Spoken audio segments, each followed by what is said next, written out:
আসসালামু আলাইকুম। একটি ঘটনা আমাদের এই উপমহাদেশেই, সেটি হচ্ছে চিরপ্রতিদ্বন্দ্বী, চিরশত্রু ভারত পাকিস্তানকে ঘিরে। সেটি হচ্ছে হঠাৎ করেই ডোনাল্ড ট্রাম্প পাকিস্তানের সেনাপ্রধানকে হোয়াইট হাউসে আমন্ত্রণ জানিয়ে বৈঠক এবং মধ্যাহ্নভোজের মধ্য দিয়ে রীতিমতো একটা চমক তৈরি করেছে। এতে ভারত দারুণভাবে হতাশ এবং ক্ষুব্ধ হয়েছে। সেই হতাশা বা তার ক্ষুব্ধতা কাটানোর জন্য সেনাপ্রধান হোয়াইট হাউসে আসার আগে নরেন্দ্র মোদীর সঙ্গে কথা বলেছেন ডোনাল্ড ট্রাম্প। এই বৈঠকের কয়েকটি উদ্দেশ্য আছে। একটা হলো ইরান ইসরায়েল যুদ্ধে একটা মানে ট্রাম্পের হাত শক্তিশালী করা।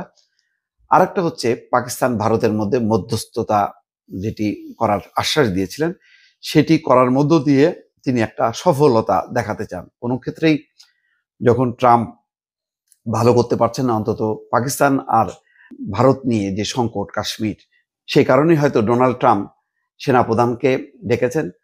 তিনি জানেন যে সেনাপ্রধানকে ডাকলেই সংকটের সমাধান হবে। পাকিস্তানের অন্য শাসকদেরকে ডেকে লাভ নেই।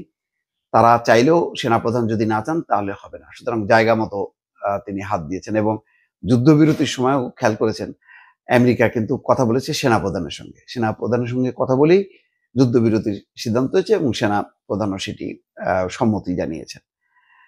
তো এখন আহ অস্বস্তি হলো যে সেনাপ্রধানকে হোয়াইট হাউসে এইভাবে আমন্ত্রণ জানানোর মধ্য দিয়ে এক ধরনের কূটনৈতিক পরাজয় দেখছে ভারত। সেই কারণে তারা খুবই হতাশ।